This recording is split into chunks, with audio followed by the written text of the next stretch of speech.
In the heart of the bustling, sun-soaked country of Nyana, a land of diverse cultures and deep-rooted traditions, lived a man named Zubairu.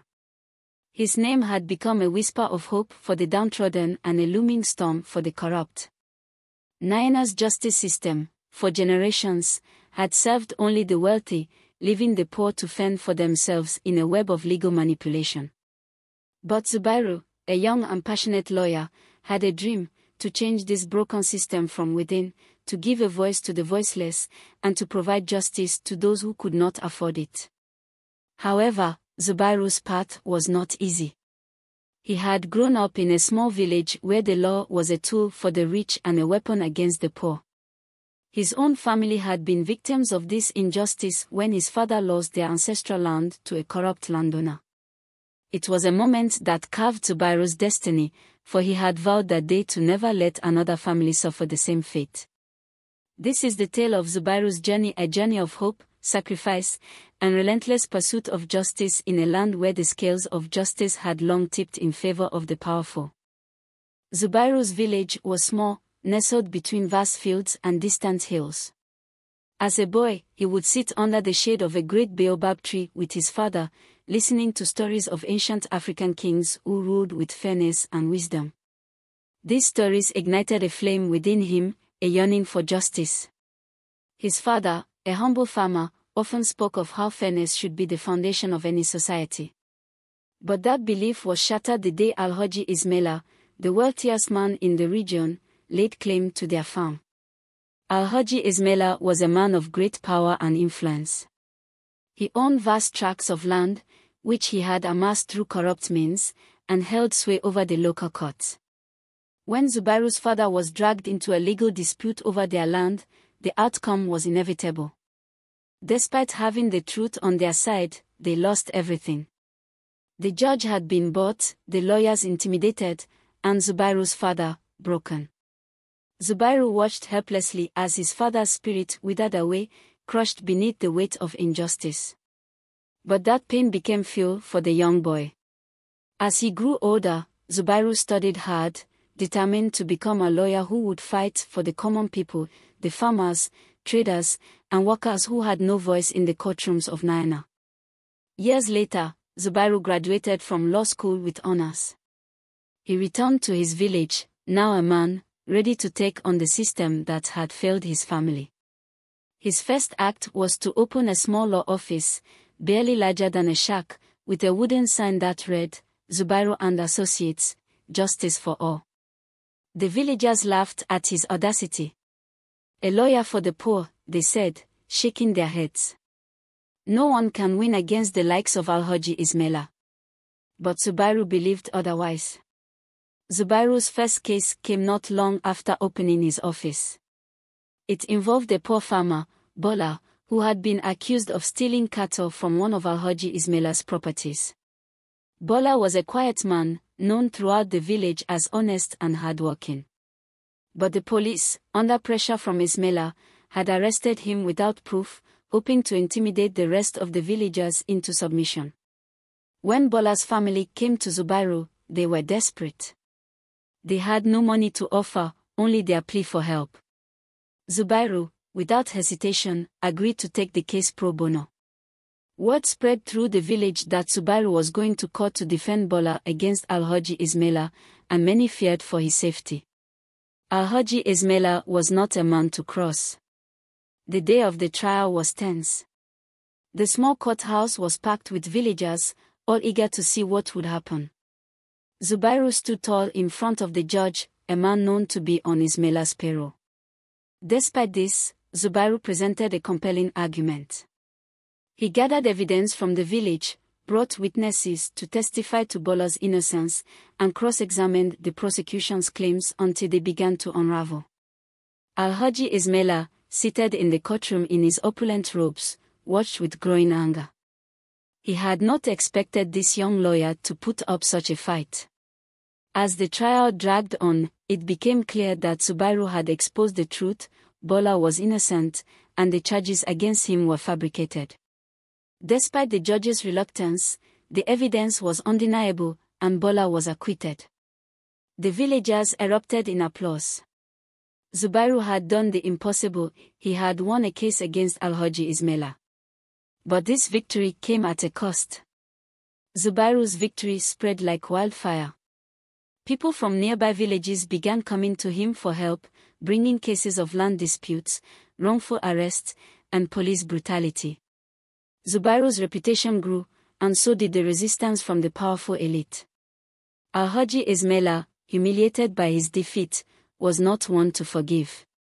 He sought revenge, and soon after Bola's case, Zubairu's office was vandalized in the dead of night.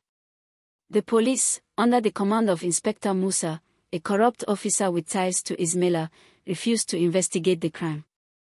Zubairu knew that this was a warning, but he refused to back down.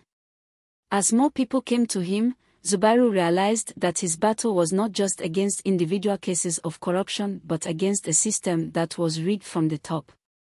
The courts were controlled by wealthy landowners like Alhaji Ismaila, and the police were little more than their hired enforcers. The more Zubairu fought, the more enemies he made. But he also gained allies, people who believed in his cause.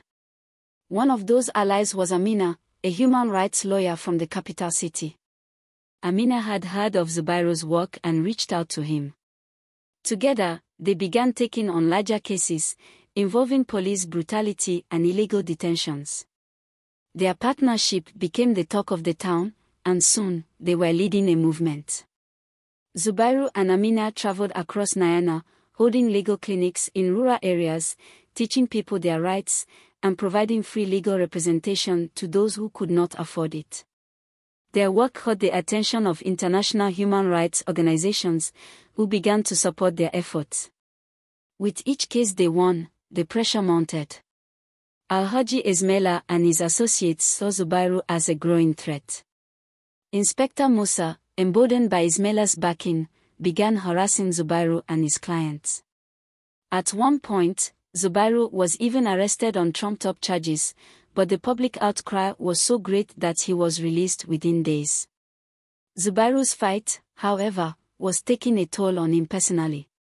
His office was frequently attacked, and his finances were drained as he took on more pro bono cases. His mother, Mama Zainab, often worried about his safety. "My son," she would say, "the people you fight are dangerous. You cannot help everyone." But Zubairu remained steadfast. "Mama," he would reply, "if I do not fight for them, who will?" One day, Zubairu took on the case of a young woman named Miriam, whose son had died in police custody. The case was heart-wrenching, and Zubairu knew it would be a tough fight. As he delved deeper into the investigation, he discovered something shocking. One of his closest colleagues, someone he had trusted, had been working secretly with Alhaji Ismaila all along. This betrayal struck Zubairu to his core. For days, he considered quitting. How could he continue when even those he trusted had turned against him? But Amina, ever the voice of reason, reminded him that the fight was bigger than any one person. "Zubairu," she said, "you have started something that cannot be stopped. We must see this through." With renewed determination, Zubairu pressed forward with Miriam's case, exposing a network of corruption within the police force that reached the highest levels of government. The trial became a national sensation, with international media covering every detail. Zubairu's life was threatened multiple times, but he refused to back down. After months of grueling legal battles, Zubairu won the case. The officers responsible for Miriam's son's death were convicted, and the corrupt officials involved were exposed. It was a victory for justice, but it came at a cost. Zubairu's law office was burned to the ground by hired thugs, and his name was smeared in the media by those who benefited from the corrupt system. Despite this, Zubairu remained focused. He had not fought for fame or fortune, he had fought for justice, and that was something no one could take away from him. With the help of Amina and international human rights organizations, Zubairu rebuilt not just his office but the entire movement. They secured funding and support to establish a legal aid network across Nyana, ensuring that poor and marginalized people could access legal representation. Zubairu's law firm, once a small, humble practice in a village, grew into a symbol of hope, providing free legal services in regions where the law had been an enemy to the people for too long. Zubairu and Amina trained young lawyers from across the country, inspiring them with the same passion for justice that had once driven Zubairu as a young boy. These lawyers spread across Nyana, taking up cases for farmers, traders, and workers who had previously been too afraid or too poor to seek legal help. In time, the movement gained political traction. Activists joined forces with Zubairu to demand legal reforms, and soon, new legislation was passed that limited the influence of wealthy landowners and ensured greater accountability for corrupt officials. Inspector Musa was eventually forced into early retirement after his misconduct was exposed, and Alhaji Ismaila's empire began to crumble as more of his criminal dealings came to light. Zubairu's victory was not just in the courtroom, it was in the hearts and minds of the people. He had restored faith in the justice system, proving that even in the face of overwhelming odds, the law could serve everyone, not just the rich and powerful. While Zubairu's professional success soared, his personal life was fraught with challenges. The constant threats, the endless work, and the pressure of leading a nationwide movement took a toll on him. His mother, Mama Zainab, fell ill, and Zubairu found it increasingly difficult to balance his work with caring for her. She had been his rock, his moral compass, and watching her health deteriorate filled him with sadness. Amina, always by his side, noticed how the fight had worn him down. One evening, after a particularly difficult case, she found him sitting alone in his office, staring at a picture of his late father. "Zubairu," she said softly, "you've given everything for this cause. But you don't have to carry the burden alone." Zubairu looked at her, his eyes weary but still filled with resolve. "I promised my father I would make things right," he said. "I promised myself I wouldn't stop until justice was accessible to everyone." Amina knelt beside him. "And you've done more than anyone could have imagined. But it's time to take care of yourself too. The fight isn't over, but it doesn't have to rest solely on your shoulders." Zubairu knew she was right. Over the years, he had built a team of dedicated lawyers and activists. They were more than capable of continuing the work. For the first time, he realized that perhaps he could step back and allow others to take the lead. The movement had grown far beyond him, it had become a force of its own. Years passed, and Nyana continued to change. Zubairu, now older and wiser, focused on mentoring the next generation of lawyers. His health had suffered from years of relentless work, but his spirit remained as strong as ever. Amina, who had been his partner in both work and life, continued to lead the legal aid network, while Zubairu shifted his focus to policy reforms and public advocacy. One day, while walking through his village, Zubairu noticed something that filled him with quiet pride: a group of children playing in the village square, chasing each other around a newly erected statue. The statue depicted Zubairu, holding the scales of justice in one hand and the constitution of Nyana in the other. The plaque at its base read, "To Zubairu, the advocate of the voiceless. May his legacy inspire generations to come." Zubairu stood before the statue, reflecting on his journey. He had started with nothing but a dream to bring justice to the people who had been ignored for so long. He had faced impossible odds, suffered personal losses, and made countless sacrifices. But standing there, watching the children laugh and play, he knew that it had all been worth it. Zubairu's story did not end with his retirement. The legal aid network he had built continued to grow, spreading to other African countries where similar injustices existed.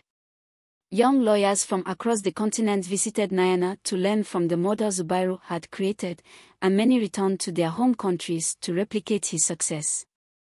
Zubairu's work had sparked a movement that transcended borders, and his name became synonymous with justice and equality. In Nyana, the justice system was far from perfect, but it was better, fairer, more accessible, and more accountable. Zubairu's fight had laid the foundation for a new era of law in the country, where even the poorest citizens had the right to legal representation and a fair trial. As Zubairu entered the twilight of his life, he was at peace. He spent his days visiting villages, teaching children about the law and their rights, and telling them stories of the ancient African kings who had once ruled with fairness and wisdom. His favorite tale was his own, a tale of a young boy who had dared to stand up against a corrupt system and, through perseverance, had changed his country for the better.